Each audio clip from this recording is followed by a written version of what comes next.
We'll get hammering through this here pretty quick and keep the day rolling, but we'll be around too for more questions later as those come up. But like Bob said, yeah, Mitchell Hora, farm down in southeast Iowa, and been working on some stuff up here for a couple of years, but going to tell you guys today on our work with the soil health test and some of the things that I'm seeing kind of from all over the world and how you guys can prepare for that, kind of trying to tie some of this stuff together that we're going to learn about here today. Some of my purposes here, okay, so I want to tell a little bit about what we're seeing on the future of soil health.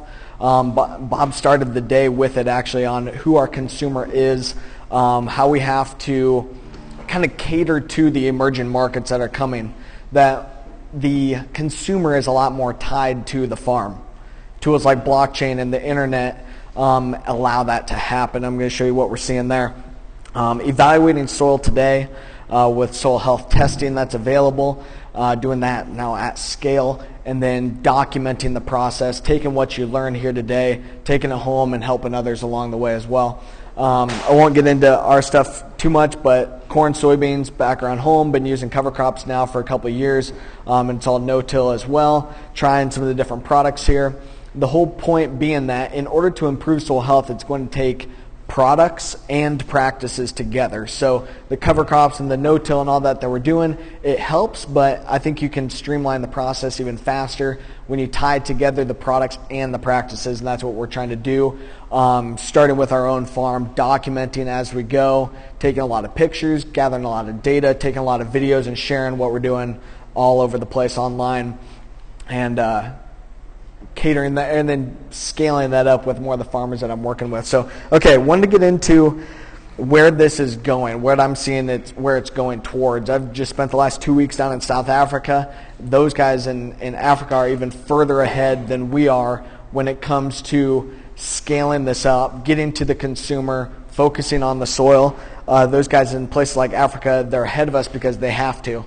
They don't have good soils like we do. They don't have natural biology like we do. They don't have organic matter like we do. So they have to focus on their soils, and they're kind of whooping on us actually to be able to help deliver a better kind of that they're more focused on quality, I guess, than what we are, and that's what I'm going to talk about now, is that you have to focus on the quality of the product that you're producing and not just the quantity, because where the market is going is it's going to be tied to the quality of the product that you're producing, the nutrient density, protein content, energy content, those kind of things, tying it all together. There's companies already looking at doing this. Bob brought this up right at the very beginning too. These guys, General Mills, Land O'Lakes, they're working on developing this market for sustainably sourced. Talking about timelines like 2020, 2022 to be fully sustainable. What we're doing is putting the data behind that too, that it's not just theories, it's not just cover crops on every acre or no-till on every acre, but it's that this farm, we're actually improving the soil, we're getting more organic matter, we're building aggregates, we're improving biological activity, we're being more efficient, and because of all that, we're producing a better quality crop.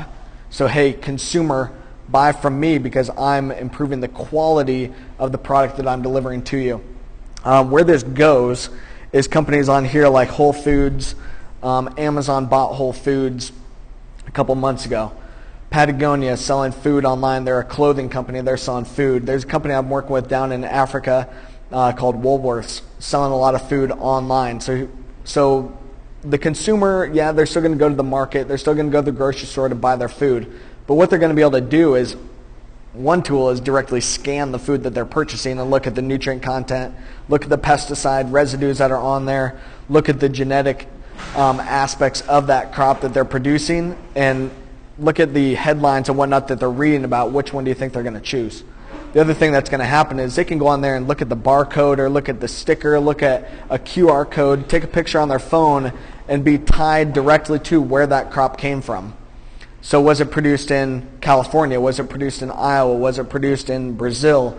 Was that beef? Was it grass-fed? Was it fed GMO corn? Was it fed, or was it given those hormones? When was it done? All of that data is going to be documented directly in it.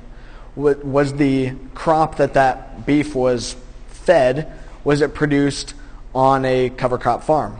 Was it produced with improved nutrient optimization so we didn't have to have as much pesticides going into it? We're being more efficient. That consumer is going to be able to take a picture of it, see all that data directly. They're going to be able to see your YouTube video, your Facebook page, the picture of your kids out there in the farm, that kind of stuff, and be able to have an emotional connection back to the farm and not just a scientific connection. That, okay, hey, I want to purchase this steak, these carrots, this head of lettuce versus this one because I can see exactly how it was being produced.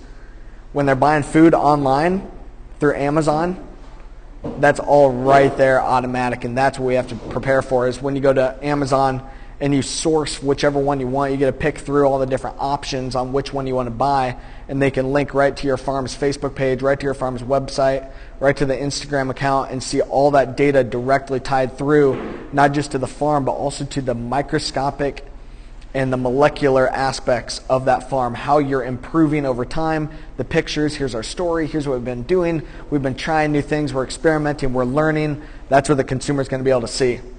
We're feeding some of the data into that, and to me, being more sustainable just means that we have balance through the entire system, that your inputs onto your farm match what you're taking off of the farm, that you're being efficient, that you're not over applying based on what you're bringing off, that you're not polluting the water, that you're not polluting the air, that you're not losing soil, that you're building soil. We're able to trace all those things. But also that your economics are working out too, that you're being efficient, that everyone's got to make money in the whole deal or else it's not going to happen. But that there's balance throughout the whole system is really what sustainability boils down to. I think in order to do that, there's going to be reporting and whatnot, just like there is for organic, so there's certification processes, same kind of thing for sustainability. So already ADM has a premium for soybeans raised on cover crop farms, same kind of things going about it for all the rest of it. The data is already there. Big data is already there. You guys are already uploading all that data automatically. Now we're looking at the soil data as well, just to fit into that. It's another side, and it ties in the agronomic piece of it, real hard data, not theories, not models, tying it all the way down to your farm. Not going to get into this very much, but what we're doing is being able to very thoroughly assess all that soil with kind of a FICO score approach, looking at the chemical, physical, and biological aspects of your farm. Because that's what soil is, the chemical, the physical, the biological pieces of it. We have to be able to test all of that in order to make short-term and long-term gains. So we've got a tool that we're using there. It's called the Universal Soil Evaluation, to be able to thoroughly assess a lot of farmland all over the world and directly compare in a local kind of market. Okay, so how is this farm being improved over time? How does it compare to other ones in that geographic area? And make sure that we're improving our soil fertility, we're improving our soil structure, we're improving the soil biology, and not just overall biology, but we got to make sure we got the good guys in there and we're not building a bunch of bad guys. We got to take care of those issues that are in our soil, and we've got the data to do that. Senior Management is my new company to help us to do all this third party. Soil health to me boils down to just balance. That there is balance between the chemical, the physical, the biological aspects of the soil. That there's balance between nitrate, ammonium, organic nitrogen. There's a balanced pH.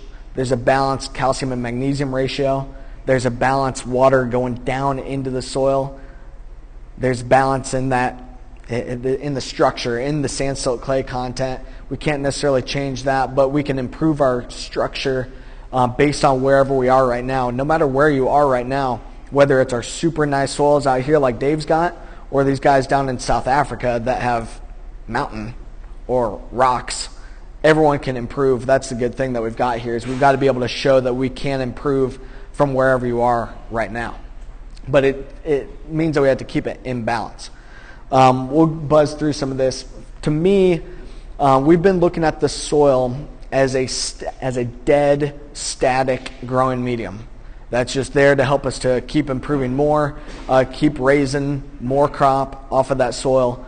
But what we look at is we're taking that soil and looking at it down on the microscopic and the molecular levels, because the soil is a living dynamic continuum. always changing. Every little aspect of it is different. Not every farm the same. Not every farm is the same. Not every plant is the same.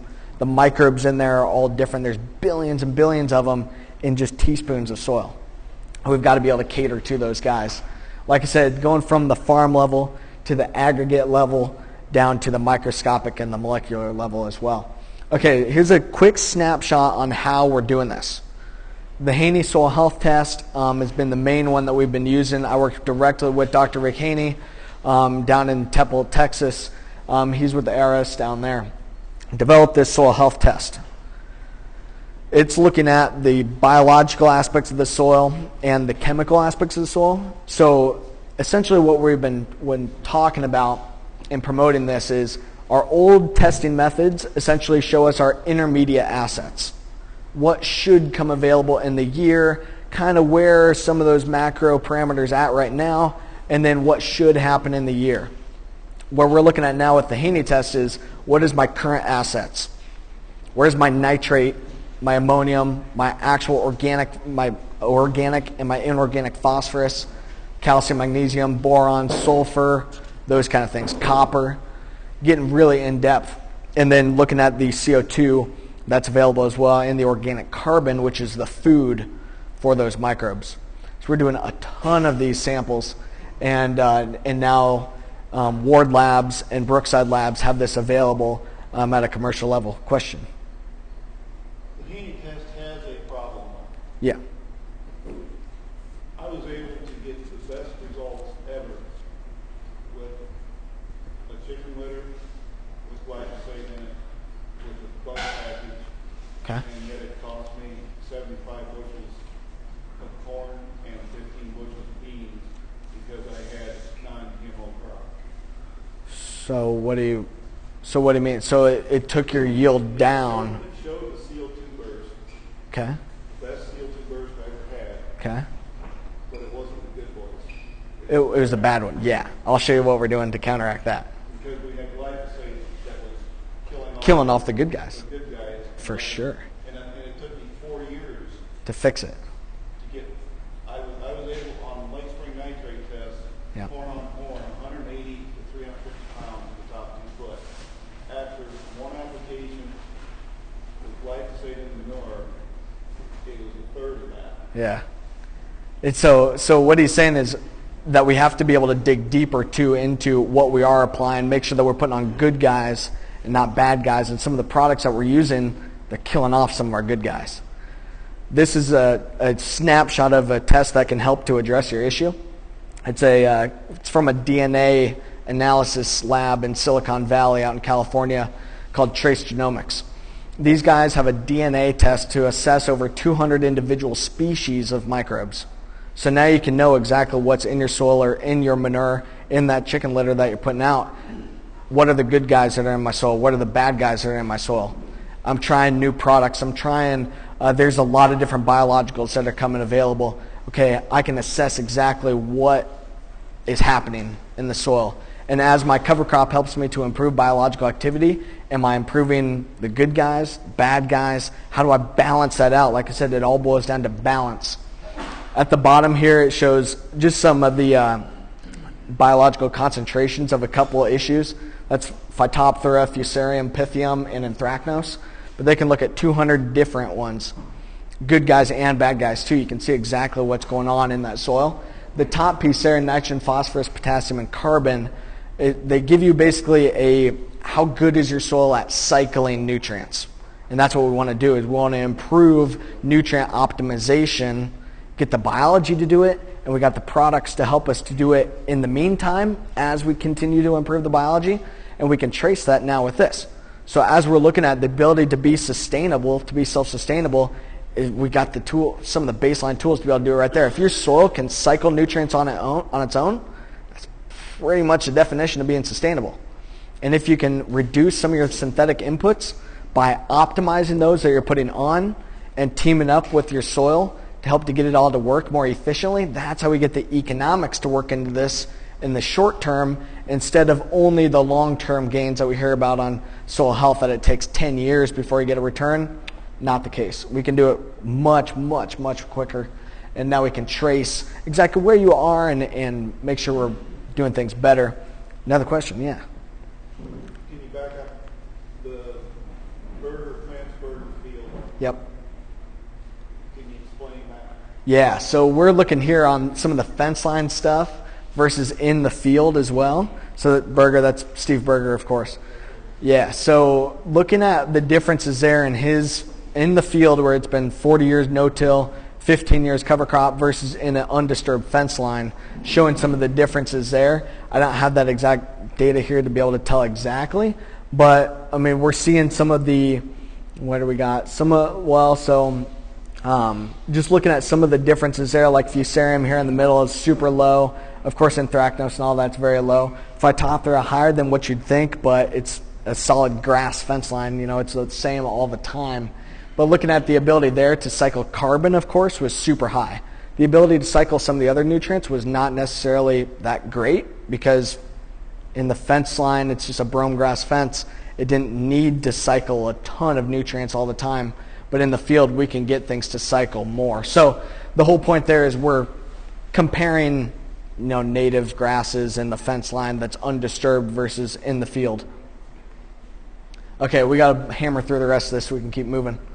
Soil sensors is going to help to make this go even faster. Real-time, of course, temperature and moisture and salinity, but CO2, oxygen, nitrate, phosphorus, potassium, those tools are all already coming available. Want to hit on this quick, actually.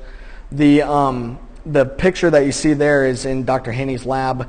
He uses a infrared gas analyzer to assess CO2 in real time. And now that's what we're able to do at the lab, and they have the handheld versions as well that you can do at home and assess your biological activity in real time. Okay, so applications today on this, to very thoroughly just assess where you are. It's just giving more tools. Just giving more tools to get a better look at what you're dealing with on your farm. Now you can deploy the practices, the new products that you're hearing about today, and monitor, hey, here's what's going on. Here's what I'm learning. Here's how it's affecting these parameters. And they're important because those are tied to land valuations and consumer markets in the very near future. Looking at changes over time too, we're not going to dig into this, showing how we're being more efficient with nutrients. This is with cover crops. This was showing holding an extra 30 pounds of nitrogen over the winter that we otherwise lost where we didn't have our cover crop. We've been experimenting with that a lot, but you guys can hit me up direct on that or see a lot of stuff on our Twitter and Facebook as well. So my biggest thing with cover crops is we know that we're holding nutrients with that cover crop. More importantly than holding those nutrients is when do I get those nutrients back? That's what we're looking at here, weekly soil sampling to be able to look at some of that, working with Dr. Haney on it. The blue line is showing the release in nitrogen. It's a little jaggedy. That's one sample versus another. You're going to have changes. But it's showing a very consistent story though as well. Documenting changes over time, like I said, pictures, videos, sharing what you learn with others in the room here today, and now just putting some of the data behind that. Overall, it's just being able to regenerate, I think, a relationship with your soil, regenerate your soils, get those balances working back for you, utilizing better products and practices to help us get there, because these are the tools that the consumer is wanting as well, to be able to give them a better quality product that's more environmentally friendly, that helps your bottom line as well, helps you to be more efficient, puts more money in your pocket, and that the consumer wants because they know that we need to do things better. So if you can show them, hey, support me, support what I'm doing things better, I'm working at it, I'm trying, that's what you're going to be able to be rewarded for in the future. So catch me here later. I know we're going to have to keep on rolling through unless we're taking a quick question now, but we'll let the guys keep on rolling, and you can find me later or send me an email or find us online too. But thanks for having me, guys.